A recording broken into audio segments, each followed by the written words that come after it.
నమస్తే వార్తలకు స్వాగతం.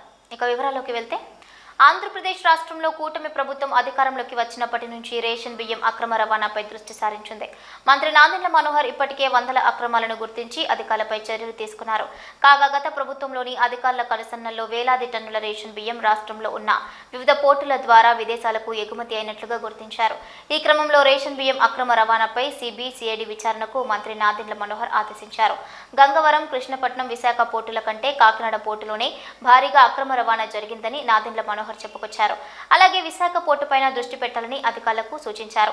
అక్రమార్కులపై పీడీ యాక్ట్ నమోదు చేస్తామని, ఈ రేషన్ బియ్యం అక్రమ తరలింపులో కొందరు అధికారుల పాత్ర ఉన్నట్లుగా సమాచారం ఉందని, ఇప్పటి వరకు రాష్ట్ర వ్యాప్తంగా 1066 కేసులు నమోదు చేశామని మంత్రి నాదెండ్ల మనోహర్ చెప్పుకొచ్చారు. గురించి ఈ రైస్ స్మగ్లింగ్ గురించి ఎందుకు ఈ విధంగా మనం ఆందోళన చెందుతున్నాం? ఎందుకంటే మీడియా మిత్రులు కూడా మీ అందరికీ తెలుసు, స్థానికంగా ఉన్న కాకినాడలో కూడా చాలామందికి తెలుసు. 5 సంవత్సరాల్లో ఎవరిని కూడా లోపలికి ప్రవేశించలేదు, అనుమతించలేదు, అసలు అవకాశమే లేదు. లోపల ఎటువంటి కార్యక్రమాలు జరుగుతున్నాయి, ఎటువంటి బోట్లు వస్తున్నాయి, ఎవరు అక్కడ అధికారులు ఉన్నారు, ఏ విధంగా ఈ కార్యక్రమాలు జరుగుతున్నాయి దానిపైన కనీసం ఒక్క మీడియా మిత్రులను కూడా లోపలికి ఆహ్వానించలేదు, అనుమతి ఇవ్వలేదు. పక్కడబందీగా వ్యూహం మేరకు ఎవరిని రానియకుండా ఒక పెద్ద కాన్స్పిరసీ చేశారు. దాన్ని ఈరోజు నేను మీకు వివరిస్తాను. ఎందుకంటే ఎందుకు కాకినాడ పోర్ట్ అని పదే పదే చాలామంది దాని గురించి ఆందోళన చెందుతూ ఆలోచిస్తున్నారు.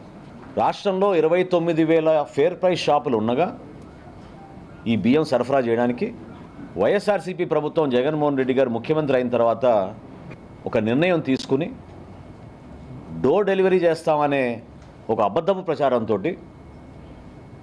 9,260 వ్యాన్లు కొని రాష్ట్ర ఖజానాకి దాదాపు 1,600 కోట్ల రూపాయలు ఖర్చు అయ్యే విధంగా మొబైల్ డెలివరీ యూనిట్లు వ్యాన్లని వీళ్ళు రాష్ట్ర వ్యాప్తంగా ఒక నెట్వర్క్ ఏర్పాటు చేశారు.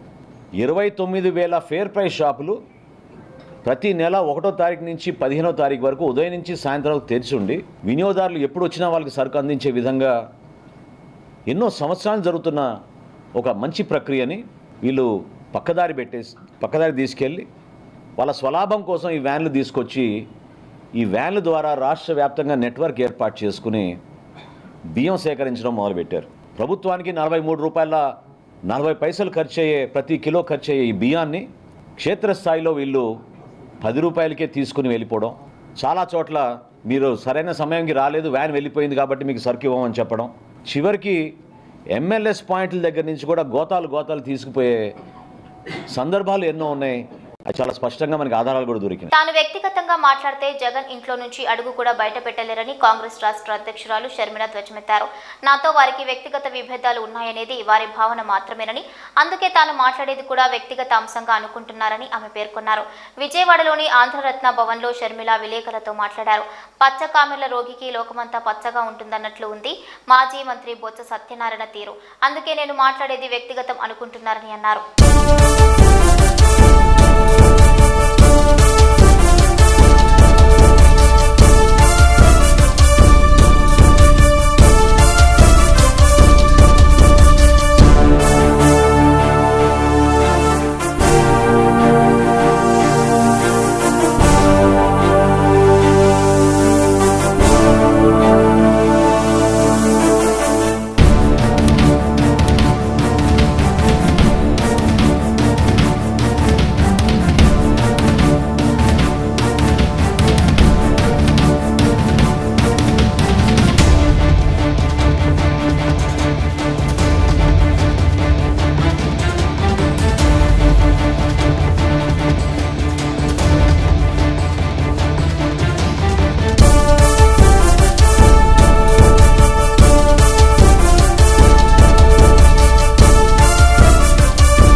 పోర్టు ఆక్రమణ కేసు ఎఫ్ఐఆర్లో వైకాపా అధ్యక్షుడు జగన్ను A1గా చేర్చాలని తెదేపా నేత రాష్ట్ర aquaculture authority chairman Anam Venkataramana Reddy demand చేశారు. ఈ మేరకు సిఐడిని ఆయన కోరారు. ఇక తెదేపా కేంద్ర కార్యాలయంలో నిర్వహించిన మీడియా సమావేశంలో ఆనం మాట్లాడారు. 8,320 ఎకరాల కాకినాడ సెజ్ను వైకాపా నేతలు దోపిడీ చేశారన్నారు. వాటాదారుగా ఉన్న కేవీ రావును అన్ని విధాలా బెదిరించి 4,000 ఎకరాల భూమిని అప్పనంగా కొట్టేశారని ఆరోపించారు.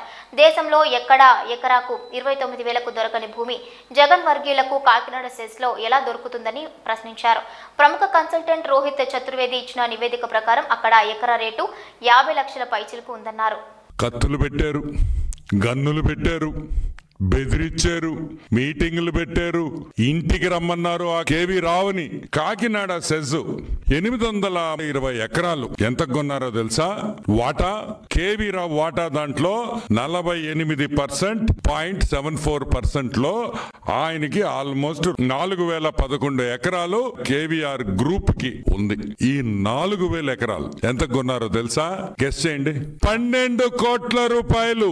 4,011 ఎకరాలు 12 కోట్ల రూపాయలకి బెదిరించి, తుపాకీ పెట్టి బెదిరించి ఈ హాఫ్ టికెట్ జగన్మోహన్ రెడ్డి 4,000 ఎకరాలు కొట్టేశాడనే విషయం మీరు అందరూ గుర్తు పెట్టుకోవాలి. అంటే కాకినాడలో కాకినాడ పోర్ట్ పక్కన 29,917 రూపాయలకి 1 ఎకరా కొన్నారు. ఈ రోజు జగన్మోహన్ రెడ్డి నేను అడుగుతున్నా, పొట్టి సారాయి రెడ్డిని అడుగుతున్నా, భారతదేశంలో ఎక్కడైనా సరే 29,000కి 1 ఎకరా దొరకద్దా? 29,000కి 1 ఎకరా భారతదేశంలో ఎక్కడైనా దొరకద్దా అని మేము అడుగుతున్నాం. ఏమి కేవీ రావుకి అంత ప్రేమ మీ మీద? అంటే పొట్టి సారాయి రెడ్డి, జగన్మోహన్ రెడ్డి లావు పొడుగనే? పొడుగైతే కాదు, లావు అయితే కాదు.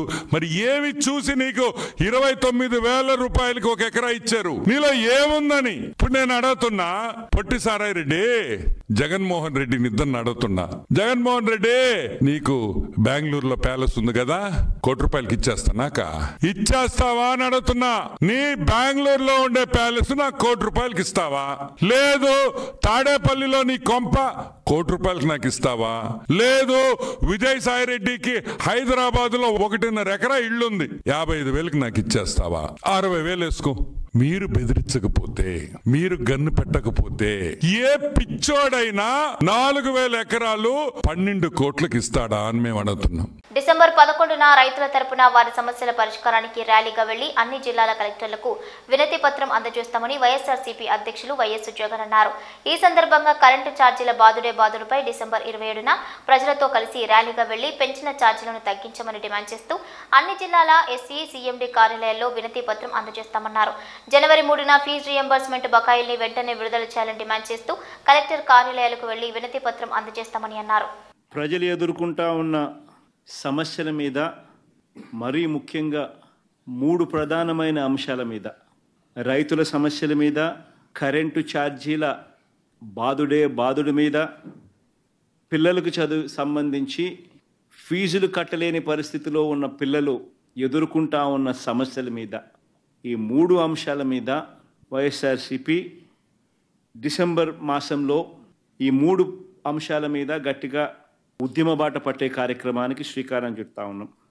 ఇందులో భాగంగా డిసెంబర్ 11వ తారీఖున రాష్ట్ర వ్యాప్తంగా ఉన్న అన్ని కలెక్టర్ల అన్ని జిల్లాల్లోనూ రైతుల తరపున వైఎస్ఆర్సీపీ రైతులకు సంబంధించిన ప్రధానమైన అంశాలు, ధాన్యం సేకరణలో రైతన్నలకు జరుగుతూ ఉన్న అన్యాయాన్ని ప్రశ్నిస్తూ, ధాన్యం సేకరణలో కనీస పెట్టుబడి ధర ఖచ్చితంగా ప్రభుత్వం వైపు నుంచి వచ్చేట్టుగా ఒత్తిడి తీసుకొచ్చే దాంట్లో భాగంగా కనీస మద్దతు ధర రైతులకు ఖచ్చితంగా వచ్చేట్టుగా చేస్తూ, రైతులకు సంబంధించిన ఆ ప్రస్తావనతో పాటు పెట్టుబడి సహాయం కింద 20,000 రూపాయలు ఏదైతే రైతులకు ఇస్తామని చెప్పారో ఆ 20,000 రూపాయలకు సంబంధించి పెట్టుబడి సహాయం రాష్ట్ర ప్రభుత్వం, చంద్రబాబు నాయుడు గారి ప్రభుత్వం ఇవ్వని పరిస్థితుల నేపథ్యంలో దానిని కూడా గట్టిగా డిమాండ్ చేస్తూ, ఈ రెండే కాకుండా ఉచిత పంటల బీమా ఏదైతే రైతులకు ఇంతవరకు అందుతా ఉన్న పరిస్థితి ఏదైతే ఉందో రద్దు చేసిన నేపథ్యంలో ఉచిత పంటల బీమా మళ్ళీ ఖచ్చితంగా రైతులకు మళ్ళీ వర్తింప చేయాలి అనే డిమాండ్తో, ప్రధానంగా ఈ 3 డిమాండ్లతో డిసెంబర్ 11వ తారీఖున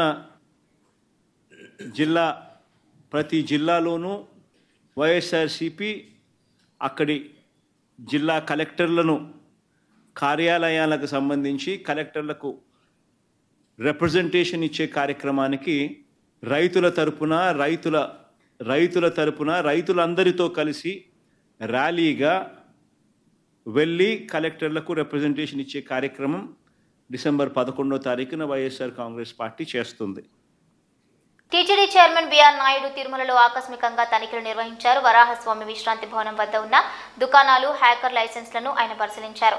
అనంతరం ఆక్రమణను తొలగించాలని అధికారులను ఆదేశించారు. దుకాణదారులు కేటాయించిన స్థలాల్లోనే వ్యాపారాలు చేసుకోవాలని సూచించారు. ఆక్రమణలు చేసి భక్తులకు ఇబ్బంది కలిగిస్తే చర్యలు తీసుకుంటామని హెచ్చరించారు. ఈ కార్యక్రమంలో TTD estate officer Venkateswarlu, వీజీఓ Surendra, ఇతర అధికారులు పాల్గొన్నారు.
అన్నమయ్య జిల్లాలో విషాదకర ఘటన చోటు చేసుకుంది. రాయచోటిలోని కొత్తపల్లి ఉర్దూ హైస్కూల్ ఉపాధ్యాయుడు ఏజాజ్ అహ్మద్ అనుమానాస్పద స్థితిలో మరణించాడు. తరగతి గదిలోనే ఆయన కుప్పకూలి మృతి చెందడంపై పలు అనుమానాలు వ్యక్తమవుతున్నాయి. సైన్స్ ఉపాధ్యాయుడిగా పనిచేస్తున్న ఆయన ఈ రోజు సాయంత్రం పాఠశాల తరగతి గదిలో విద్యార్థులు అల్లరి చేస్తుండగా వారిని వారించే సమయంలో ఉపాధ్యాయుడు అక్కడే కుప్పకూలిపోయాడు. అతన్ని స్థానిక ఉపాధ్యాయులు రాయచోటి ప్రైవేట్ ఆసుపత్రికి తరలించగా అప్పటికే మృతి చెందినట్లుగా వైద్యులు తెలిపారు. ఇక ఉపాధ్యాయుడు గుండెపోటుతో చనిపోయాడని వైద్యులు, పోలీసులు, కుటుంబ సభ్యులకు తెలిపారు. మృతదేహాన్ని ఇంటికి తీసుకెళ్లిన తర్వాత రాత్రి 9 గంటల సమయంలో ఉపాధ్యాయుడి భార్య రెహమూన్ భర్త మృతిపై అనుమానాలు వ్యక్తం చేశారు.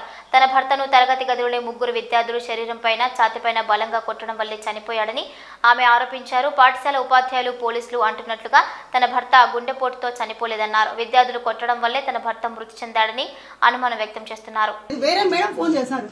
ఫోన్ చేసి మేడం ఈమె కొత్త నాకు తెలియదు, ఆమె నెంబర్ కూడా నాకు ఫీడ్ లేదు. మేడం మీరు రహీమున్ మేడమే కదా, నేను దర్బార్కి అంటే నేను నిజంగా నమ్మలేదు. ఈమె ఫోన్ చేస్తుంది. మేడం మీ సార్కి ఏదో కొంచెం బాగలేదంట, మీరంట శిల్పా మేడంకి ఫోన్ చేయండి అని చెప్పింది. సార్ శిల్పా మేడం నెంబర్ నా దగ్గర లేదు, కానీ నా నెంబర్ శిల్పా మేడం దగ్గర ఉంది కాబట్టి ఆమె మళ్ళీ ఆమె నుంచి నాకు ఫోన్ వచ్చింది. నా నుంచి నాకు ఫోన్ పోలేకపోయింది. నేను అడిగినా కూడా పెట్టేసినాను.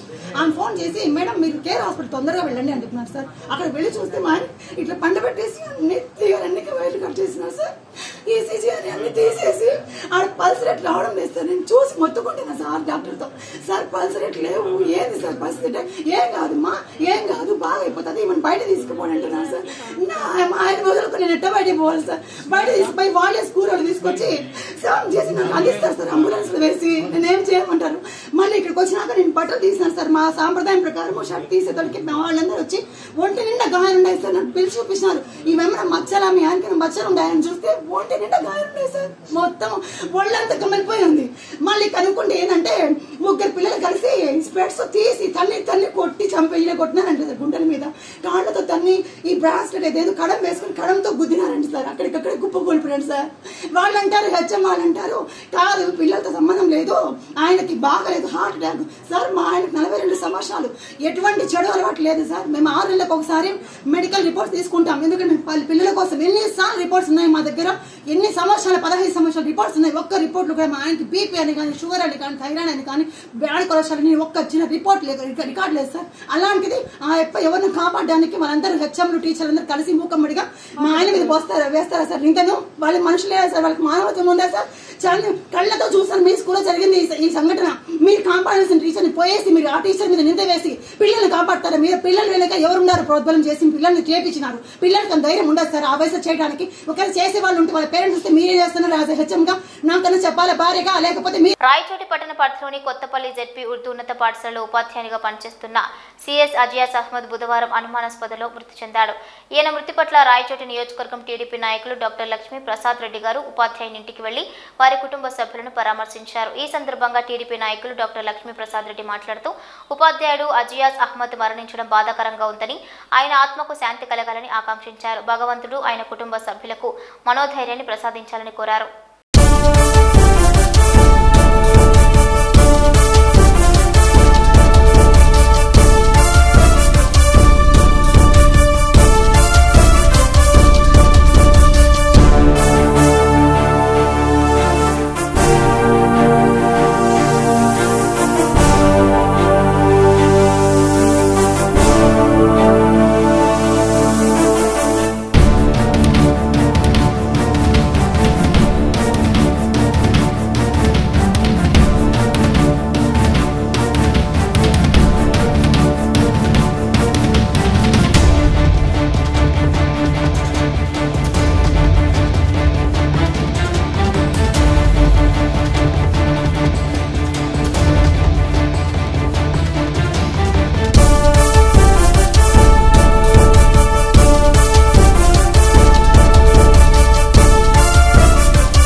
శోభిత వివాహం నిన్న అన్నపూర్ణ స్టూడియోస్ లో జరిగిన విషయం తెలిసిందే. ఇందుకు సంబంధించిన వీడియో తాజాగా బయటకొచ్చింది. పండితుల వేద మంత్రాల సాక్షిగా సరిగ్గా రాత్రి 8:13 శోభిత మెడలో చైతు 3 ముళ్ళు వేశారు. ఆ సమయంలో నాగార్జున, అమల, వెంకటేష్, దగ్గుబాటి సురేష్ బాబుతో పాటు మిగతా కుటుంబ సభ్యులు సంతోషంగా కనిపించారు. తన అన్నయ్య పెళ్లి కావడంతో అఖిల్ ఆనందంతో విజిల్ వేయటం హైలైట్ గా నిలిచింది.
పుష్ప 2 ప్రీమియర్ షోకు అభిమానులు భారీగా రావడంతో ఓ థియేటర్ వద్ద తోపులాట చోటు చేసుకుంది.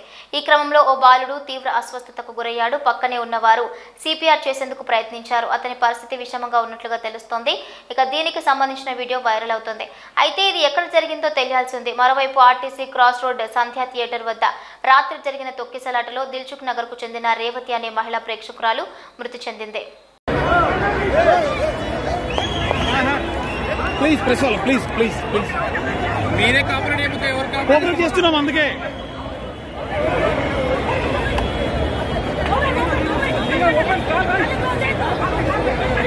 వెహికల్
ప్రభుత్వ ఆసుపత్రికి 11 లక్షల రూపాయల విలువ గల medical equipment MLA Dhulipalla Narendra Kumar చేతుల మీదుగా కెనరా బ్యాంకు ప్రతినిధులు అందించారు. ఈ సందర్భంగా ఎమ్మెల్యే ధూళిపాళ్ల మాట్లాడుతూ ఆంధ్రప్రదేశ్ ప్రభుత్వం త్వరలో హాస్పిటల్ కమిటీ నియామకాలకు మార్గదర్శకాలు జారీ చేస్తుందన్నారు. ప్రభుత్వ ఆసుపత్రుల్లో పేద ప్రజలకు మెరుగైన చికిత్స అందించడానికి రాష్ట్ర ప్రభుత్వం పనిచేస్తుందని, హృద్రోగులకు ఖరీదైన ఇంజెక్షన్లు ప్రభుత్వ ఆసుపత్రుల్లో లభ్యమవుతున్నాయన్నారు. ప్రభుత్వ ఆసుపత్రుల్లో పేద ప్రజలకు మెరుగైన వైద్యం అందించడమే ప్రభుత్వ ధ్యేయమని అన్నారు.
కోరింది ఒకటే, పేషెంట్ వచ్చినప్పుడు ట్రీట్ చేసే విధానం కానీ పేషెంట్కి ఎంత తక్కువ సమయంలో మనం ట్రీట్మెంట్ ఇస్తున్నాం. రెండోది ఏంటంటే సహజంగా ఒక అపోహ మన దగ్గర ఉంది, ఇక్కడికి వస్తే ప్రతిదానికి ఇప్పుడు రాస్తున్నారు చిన్నట్టు కూడా, అది కూడా డాక్టర్స్తో చెప్పడం జరిగింది. దాన్ని మళ్ళీ రాబోయే రోజుల్లో రివ్యూ చేస్తాం. అలాగే క్యాన్ఫిన్ హోమ్స్ కింద మన హాస్పిటల్కి కావాల్సిన ఎక్విప్మెంట్ దాదాపు 11 లక్షల రూపాయలకు పైగా విలువైన ఎక్విప్మెంట్ని మనకి ఇవ్వడం జరిగింది. వాటికి హృదయపూర్వకమైన కృతజ్ఞతలు తెలియజేస్తా ఉన్నా. కాబట్టి అందరి సహకారాన్ని మేము తీసుకొని కావాల్సిన ఎక్విప్మెంట్ ప్రొవైడ్ చేయటం కానీ బెటర్ ట్రీట్మెంట్ ఈ హాస్పిటల్ ద్వారా అందించే దానిలో భాగస్వామ్యం. అలాగే ప్రభుత్వం కూడా హాస్పిటల్ కమిటీ నియామకం కోసం కూడా మార్గదర్శకాలు త్వరలో హాస్పిటల్ కమిటీ నియామకం కూడా చెప్పడం జరిగింది. అనేది ఏంటంటే ఉన్న హాస్పిటల్లో ఉన్న సర్వీసెస్ని మెరుగుపరచడం అనేది మా ముందున్న లక్ష్యం. ఇది నేను కూడా 50 బెడెడ్ హాస్పిటల్, అంతేనా 30 బెడెడ్ హాస్పిటల్, కానీ ఇన్ఫ్రాస్ట్రక్చర్ అద్భుతమైన ఇన్ఫ్రాస్ట్రక్చర్ మన దగ్గర ఉంది. స్టిల్ ఇంకా పేషెంట్ ఇన్ఫ్లో పెరగాలి, ఇన్పేషెంట్స్ పెరగాలి, అవుట్ పేషెంట్స్ రావాలి ఇంకా. కాబట్టి దానికి తగ్గట్టుగా, ఎందుకంటే డాక్టర్స్ కూడా ఉన్నారు, డెంటల్ ఉంది, అలాగే జనరల్ సర్జన్ ఉన్నారు, జనరల్ మెడిసిన్ డాక్టర్ ఉన్నారు, గైనకాలజిస్ట్ ఉంది, పీడియాట్రిషియన్ ఉంది, ఇంతమంది డాక్టర్లు ఉన్నారు మన దగ్గర. అనస్థిస్ట్ ఉన్నాడు, ఎక్స్రే యూనిట్ ఉంది, దాదాపు 60 రకాల టెస్టులు చేసే అవకాశం మన దగ్గర ఉంది. కాబట్టి నేను అనేది ఏంటంటే మా ముందున్న లక్ష్యం హాస్పిటల్కి పేషెంట్. బాపట్ల జిల్లా వేమూరు నియోజకవర్గం జంపని కొల్లూరు మండలం కొల్లూరు గ్రామంలో ధాన్యం కొనుగోలు కేంద్రాలను మంత్రులు గొట్టిపాటి రవికుమార్, పార్థసారథి, వేమూరు శాసనసభ్యులు నక్క ఆనందబాబు పరిశీలించారు. ఈ సందర్భంగా మంత్రి పార్థసారథి మాట్లాడుతూ ఇప్పటికీ 30% కోతలు అయ్యాయి, ఇంకా కోతలు స్పీడ్ అందుకోవాల్సిన అవసరం ఉందన్నారు. ధాన్యం తేమ శాతం 17% నుంచి 25% వరకు ప్రభుత్వం కొనుగోలు చేస్తుందన్నారు. బయట తక్కువ ధరకే అమ్ముకుని రైతులు మోసపోవద్దని కోరారు. రైతుల దగ్గర నుంచి ప్రతి గింజ ధాన్యం ప్రభుత్వం కొనుగోలు చేస్తుందన్నారు. ఇక మిల్లర్లు ఎవరైనా సరే తేమ శాతం ఎక్కువ ఉందని రైతులను ఇబ్బంది పెడితే రైస్ మిల్లులు సీజ్ చేస్తామన్నారు. గతంలో ఏం జరిగింది అనేది మేము చెప్పక్కర్లా, అది రాజకీయంగా చెప్పినట్టుంటది. ఈ రాష్ట్రంలో ప్రతి ఒక్కరికి కూడా తెలుసు రాజ్యాంగం ఏ విధంగా ఎన్ని పాదాల మీద నడిచింది గతంలో. కాబట్టి ఆయన మాట్లాడదాం, ఆయన పోరు ఆయన చేసుకోమనండి. ప్రజలు పోరు చేసినంత మాత్రం, రోడ్డు మీదకి వచ్చినంత మాత్రాన ఆయన ఏదో ఇచ్చేస్తారనుకుంటే అది ఆయన అమాయకత్వం తప్పితే ప్రజలకు తెలుసు. గతంలో కూడా వై నాట్ 175 చేశారు, ఆఖరికి ఏం చేశారు. సో కాబట్టి ప్రజలు చాలా విజ్ఞులు. ప్రభుత్వంలో ఉన్న కష్టాలు, ప్రభుత్వానికి నువ్వు చేసిన నష్టాలు అన్నిటి గురించి ప్రజలకు అవగాహన ఉంది. నువ్వు రోడ్డు మీదకి వచ్చినా కూడా ఏం పర్లేదు, నీలాగా మేమేమి నీ యాత్రను ఆపము, మీకు చక్కగా మీరు యాత్ర చేసుకోండి. ప్రజలు దైవ సమ్మానులు వాళ్ళు చక్కగా నిర్ణయించుకోగలరు. రైతులెవరూ దళారులను నమ్మి మోసపోవద్దు. ధాన్యం తక్కువ ధరకు దళారులకు అమ్ముకోవద్దు. రైతు పండించిన ప్రతి గింజ ప్రభుత్వం కొనుగోలు చేస్తుందని రాష్ట్ర పౌర సరఫరాల శాఖ మంత్రి నాదెండ్ల మనోహర్ హామీ ఇచ్చారు. ధాన్యం సేకరించిన 24 గంటల్లోపే రైతుల ఖాతాల్లోకి సొమ్ము జమ చేస్తామని హామీ ఇచ్చారు. ఇక కృష్ణా జిల్లా అవనిగడ్డ నియోజకవర్గం పరిధిలోని చెల్లపల్లి, ఘంటసాల మండలాల్లో స్థానిక శాసనసభ్యులు మండలి బుద్ధప్రసాద్తో కలిసి మంత్రి నాదెండ్ల క్షేత్రస్థాయిలో పరిశీలించారు. రైతులు రోడ్లపై ఆరబోసిన ధాన్యాన్ని పరిశీలించారు. ధాన్యం కొనుగోలులో సమస్యలపై రైతులను ఆరా తీశారు. వాతావరణ పరిస్థితుల దృష్ట్యా తేమ శాతం అటు ఇటుగా ఉన్న ధాన్యం కొనుగోలు చేయాలని అధికారులను ఆదేశించారు.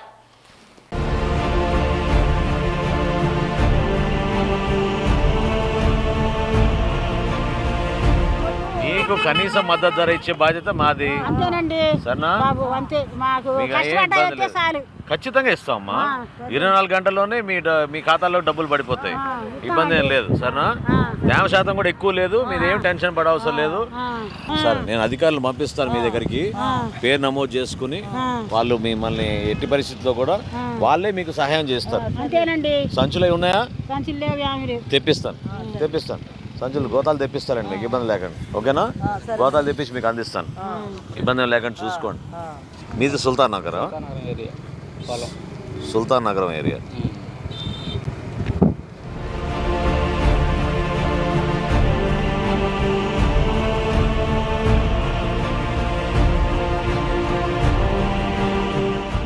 మీరు అనవసరంగా ఆందోళన చెంది దళాలకు ఇవ్వాల్సిన అవసరం లేదు. ఎందుకంటే తేమ శాతం కూడా బాగుంది, ఇబ్బంది ఏం లేదు. సరేనా? ఏం ఇబ్బంది లేదు. మేము కొనుగోలు చేస్తాం కదా, వదిలేసామ్మా. నీకు ఎంత సరుకు ఉందని తీసుకుంటా అని చెప్తున్నాం కదా. సరేనా? గత 3 రోజుల్లో ఒక్క రోజున 80,000 మెట్రిక్ టన్నులు, ఇంకో రోజు 1,00,000 మెట్రిక్ టన్నులు తీసుకున్నాం మేము. కృష్ణా జిల్లాలో అసలు ఇబ్బంది లేదు. ఆ విధంగా చేస్తున్నాం కొనుగోలు. సరేనా? మీరు ధైర్యంగా ఉండండి. పొరపాటు మీ దళారులకు మాత్రం అమ్మబాకండి దయచేసి. ప్రభుత్వానికి ఇవ్వండి, మేము కొనుగోలు చేసుకుంటాం. మీరు కొనుగోలు చేసిన 24 గంటల్లోనే మీ ఖాతాలో పడిపోతాయి. అకౌంట్లో పడ్డాయా డబ్బులు? మరి మీరు చెప్పాలి 10 మందికి. కోసింది నిన్నేనండి. నిన్న కోసారా? చాలా బాగుంది. నిన్న కోసాం. అవి ఇంకా బాగున్నాయి. మీరు రెడీయే కదా? రెడీయేనండి. సాయంత్రాన్ని పికప్ చేసుకుంటాం. ఎన్ని ఎకరాలు? 20 ఎకరాలు సార్. 20 ఎకరాలు సార్. 20 ఎకరాలు సాయంత్రాన్ని పికప్ చేసుకుంటాం. సరే సార్. రేపు మధ్యాహ్నం 3 లోపు మీ ఖాతాలో డబ్బు జమ అవుతుంది. సరే సార్. డబ్బులు బ్రహ్మాండంగా పడుతున్నాయండి. ఎక్కడా లోటు లేదు. అద్భుతంగా జరుగుతుంది కార్యక్రమం. నేను నా లెక్కలతో సహా చెప్పాను. ఇప్పుడే బుద్ధప్రసాద్ గారు చెప్పారు నాకు జిల్లాలో ఎప్పుడు లేని విధంగా నిన్న ఒక్కరోజే దాదాపు 108 కోట్లు మనం కొనుగోలు చేసాం ఒక్క రోజులో. ఎక్కడ ఇబ్బంది లేదు. సహకరించండి, మనం చేసుకుంటూ వెళ్దాం. వార్తల సమాప్తం. నమస్కారం.